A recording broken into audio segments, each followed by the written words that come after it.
Luz para el camino. Presenta comentarios de Elena G. de Witte para la lección de escuela sabática, titulada El amor de Dios y su justicia. Lección 11, para el 15 de marzo de 2025. ¿Qué más pude hacer? Texto para memorizar.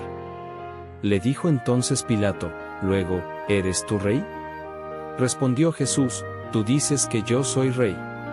Yo para esto he nacido y para esto he venido al mundo, para dar testimonio de la verdad.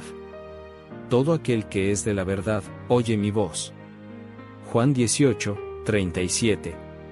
Sábado 8 de marzo. Jesús quería contrastar su forma de obrar con la de sus acusadores. Este apresamiento a medianoche mediante una turba, esta cruel burla y ultraje aún antes de que fuera acusado o condenado, era el modo de proceder de ellos y no de él. La obra de Cristo era manifiesta a todos. No había nada en sus doctrinas que él ocultara. Así reprochó el proceder de ellos, y reveló la hipocresía de los saduceos. La verdad nunca languidecía en sus labios, nunca sufría en sus manos por falta de perfecta obediencia a sus requerimientos. Para esto he nacido, declara Cristo, y para esto he venido al mundo, para dar testimonio a la verdad. Y los grandiosos principios de la verdad salían de sus labios con la lozanía de una nueva revelación. La verdad fue hablada por él con un fervor proporcionado a su infinita importancia y a los resultados trascendentales que dependían de su éxito. Comentarios de Elena G. de Witte, en Comentario Bíblico Adventista del Séptimo Día, tomo 5, 1122. Sobre Cristo como sustituto y garantía nuestra fue puesta la iniquidad de todos nosotros. Fue contado por transgresor, a fin de que pudiese redimirnos de la condenación de la ley. La culpabilidad de cada descendiente de Adán abrumó su corazón. La ira de Dios contra el pecado, la terrible manifestación de su desagrado por causa de la iniquidad, llenó de consternación el alma de su Hijo. Toda su vida, Cristo había estado proclamando a un mundo caído las buenas nuevas de la misericordia y el amor perdonador del Padre. Su tema era la salvación aún del principal de los pecadores. Pero en estos momentos, sintiendo el terrible peso de la culpabilidad que lleva, no puede ver el rostro reconciliador del Padre.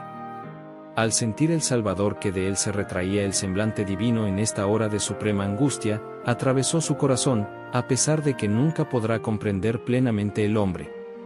Tan grande fue esa agonía que apenas le dejaba sentir el dolor físico. El deseado de todas las gentes, 701. Estamos seguros solo al seguir por donde Cristo nos dirige. El sendero llegará a ser más claro, más y más brillante, hasta que el día sea perfecto. La tarea del hombre es trabajar en cooperación con Dios. Solo, sus pies se deslizarán por el camino que aparentemente es el más seguro. No podemos andar seguramente un paso en la mera sabiduría humana. Si queremos andar sin temor, debemos saber que la mano de Jesucristo sostiene firmemente la nuestra. Y podemos saber esto únicamente escudriñando la palabra del Dios viviente. Dios desea que los hombres sientan su dependencia de Él, y se confíen a esa mano que puede salvar hasta lo sumo, a ese corazón que palpita en respuesta al llamado de la sufriente humanidad. No debemos confiar en el hombre ni hacer de la carne nuestro brazo. Nuestra confianza debe estar puesta en una mano cálida, viva, y en un corazón que palpita de amor por los indefensos. In Heavenly Places, 258, parcialmente en los lugares celestiales, 260. Domingo 9 de marzo. Cristo, el vencedor. Satanás tienta a los hombres a desconfiar del amor de Dios y a dudar de su sabiduría. Constantemente pugna por despertar en los seres humanos un espíritu de curiosidad irreverente, un inquieto e inquisitivo deseo de penetrar en los inescrutables secretos del poder y la sabiduría de Dios. En sus esfuerzos por escudriñar aquello que Dios tuvo a bien ocultarnos, muchos pasan por alto las verdades eternas que nos ha revelado y que son esenciales para nuestra salvación. Satanás induce a los hombres a la desobediencia llevándoles a creer que ingresan en un admirable campo de conocimiento.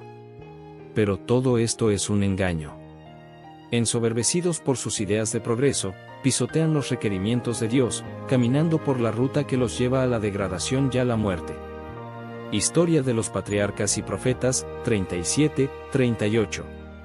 Cristo amó tanto a los pobres pecadores que tomó sobre sí la forma de un siervo para sufrir y morir en favor de los hombres.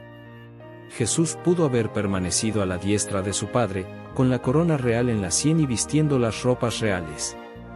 Sin embargo, escogió cambiar las riquezas, el honor y la gloria del cielo por la pobreza de la humanidad y su posición de alto mando por los horrores del Getsemaní y la humillación de la agonía del Calvario. Se hizo varón de dolores y experimentó en quebrantos para, mediante el bautismo de sufrimiento y muerte, purificar y redimir un mundo culpable.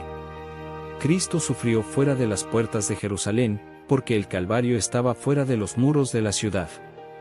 Esto demostró que Jesús no murió únicamente por los judíos, sino por toda la humanidad. Proclama al mundo caído que vino para ser su Redentor y lo exhorta a aceptar la salvación que ofrece. Teniendo un gran sacerdote sobre la casa de Dios, acerquémonos con corazón sincero, en plena certidumbre de fe, purificados los corazones de mala conciencia, y lavados los cuerpos con agua pura. Hebreos 10:21-22. Testimonios para la Iglesia, tomo 4, 122-123. El gobierno de Dios no se funda en una sumisión ciega ni en una reglamentación irracional, como Satanás quiere hacerlo aparecer. Al contrario, apela al entendimiento y a la conciencia. Venid, pues, y discutimos juntos. Isaías 1:18 es la invitación del Creador a los seres que formaron. Dios no fuerza la voluntad de sus criaturas. No puede aceptar un homenaje que no le sea otorgado voluntaria e inteligentemente. Una mera sumisión forzada impediría todo desarrollo real del entendimiento y del carácter, haría del hombre un simple autómata. Tal no es el designio del Creador. Él desea que el hombre, que es la obra maestra de su poder creador, alcance el más alto desarrollo posible. Nos presenta la gloriosa altura a la cual quiere elevarnos mediante su gracia. Nos invita a entregarnos a Él, para que pueda cumplir su voluntad en nosotros. A nosotros nos toca decidir si queremos ser libres de la esclavitud del pecado para compartir la libertad gloriosa de los hijos de Dios. El camino a Cristo, 43-44. Lunes 10 de marzo. El que es justo y justifica.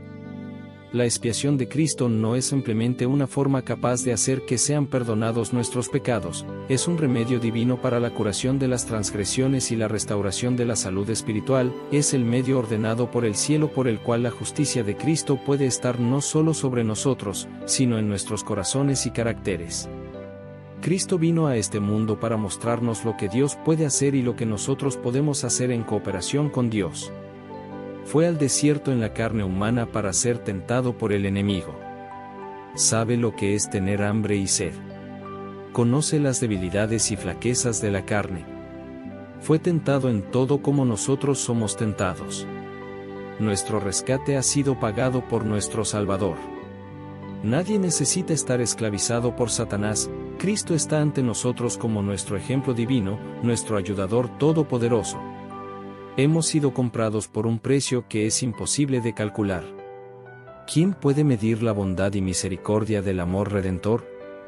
Comentarios de Elena G. de White, en Comentario Bíblico Adventista del Séptimo Día, tomo 6, 1073-1074. La evidencia más amplia concedida por Dios de que desea la salvación de todos, será la condenación de los que rechacen el don del cielo. En el último gran día, cuando todos sean recompensados o castigados de acuerdo con su obediencia o desobediencia, la cruz del Calvario aparecerá claramente ante los que se hallen frente al juez de toda la tierra para recibir la sentencia eterna. Con gran afán el cielo observa el conflicto entre el bien y el mal. Nadie sino el obediente puede entrar por las puertas de la ciudad de Dios. Sobre los que prefieren continuar en la transgresión se pronunciará al fin la sentencia de muerte. La tierra será purificada de sus malas obras, de su oposición obstinada a Dios.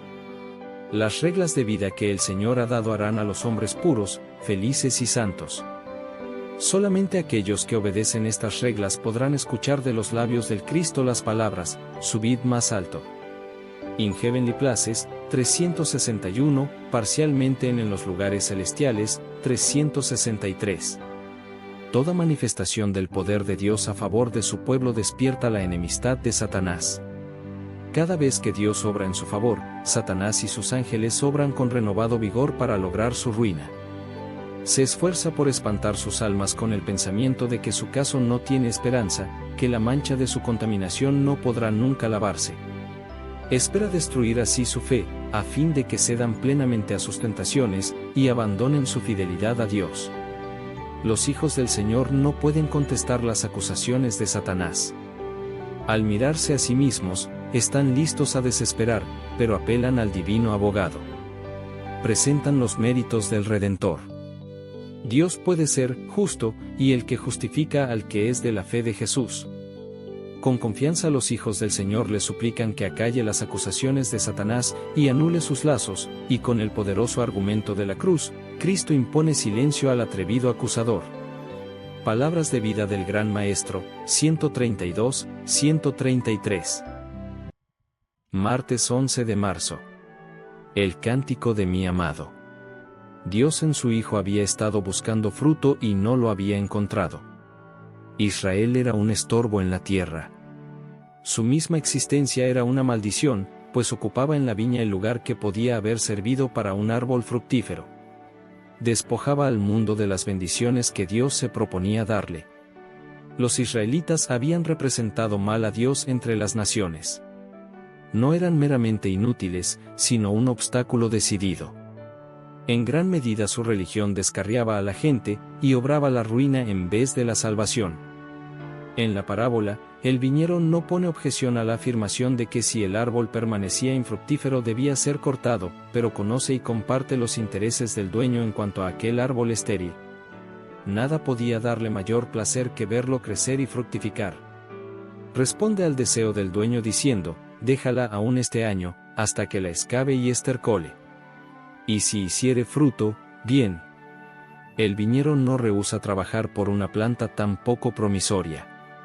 Está listo a prodigarle más cuidado aún. Hará más favorable su ambiente y le prodigará la máxima atención. Palabras de vida del Gran Maestro, 170.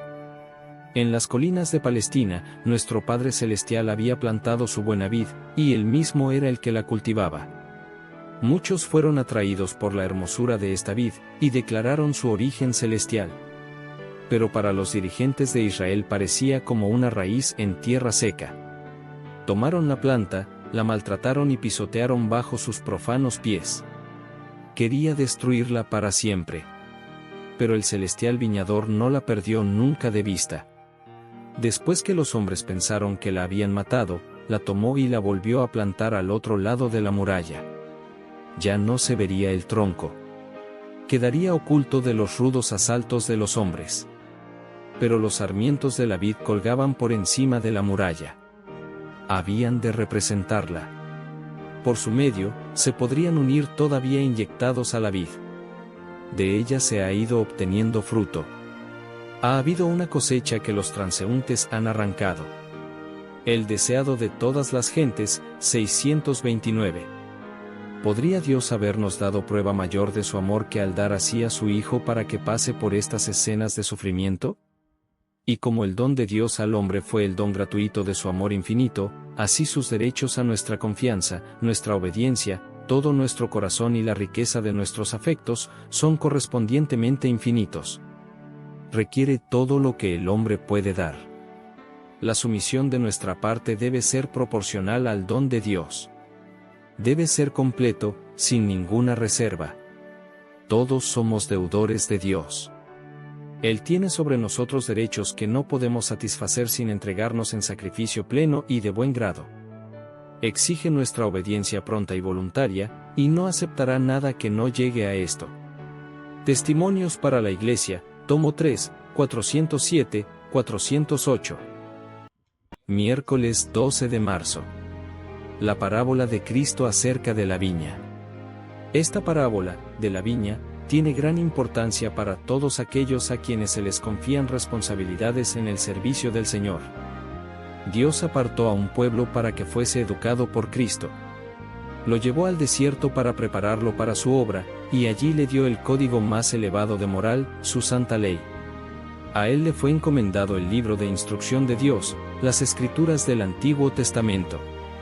Oculto en la columna de nube, Cristo lo guió en su vagar por el desierto. Por su propio poder trasplantó la vid silvestre de Egipto a su viña.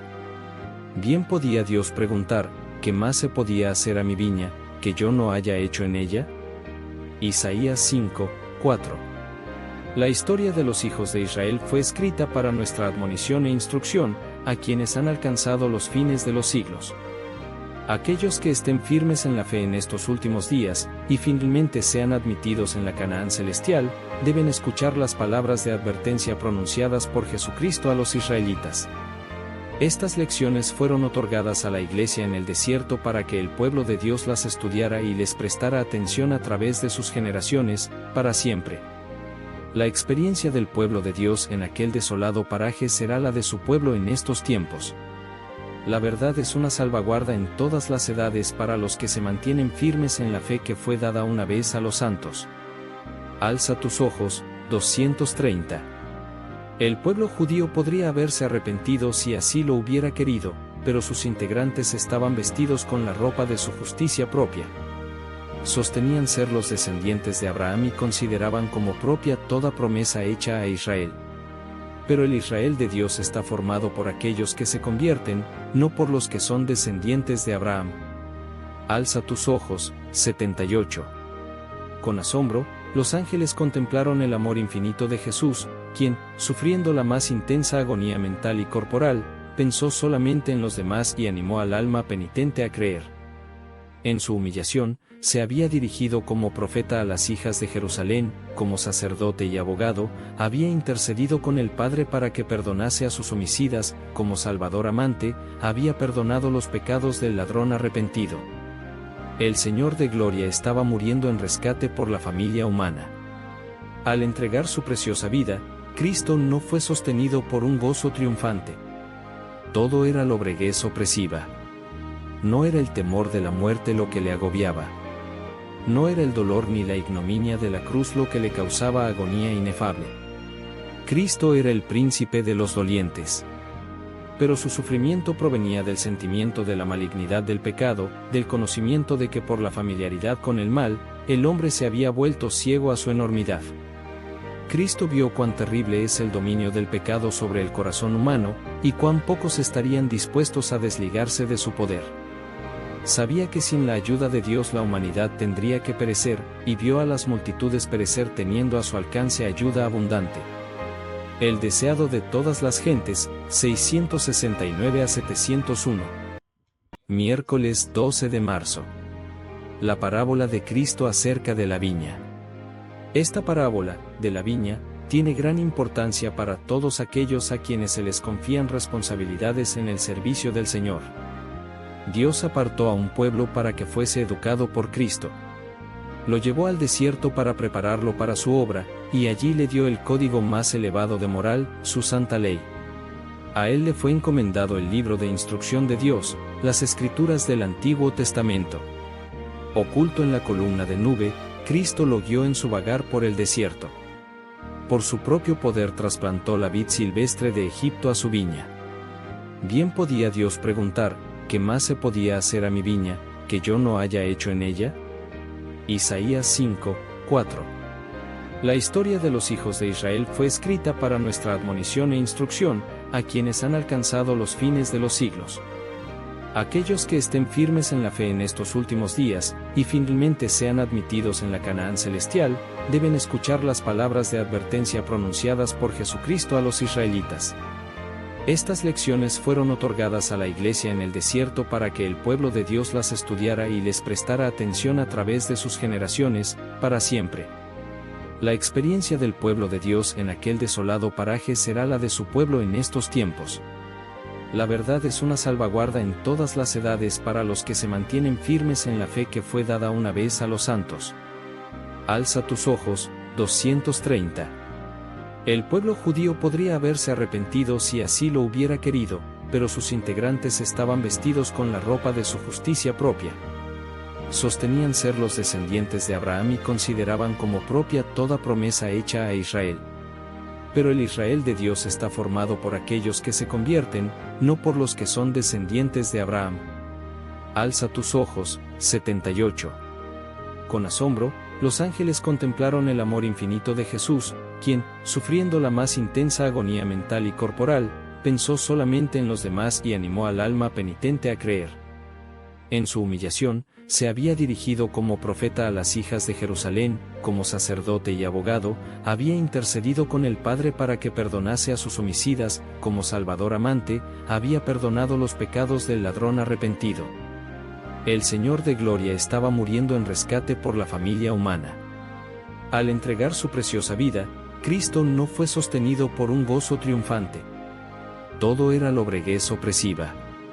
No era el temor de la muerte lo que le agobiaba. No era el dolor ni la ignominia de la cruz lo que le causaba agonía inefable.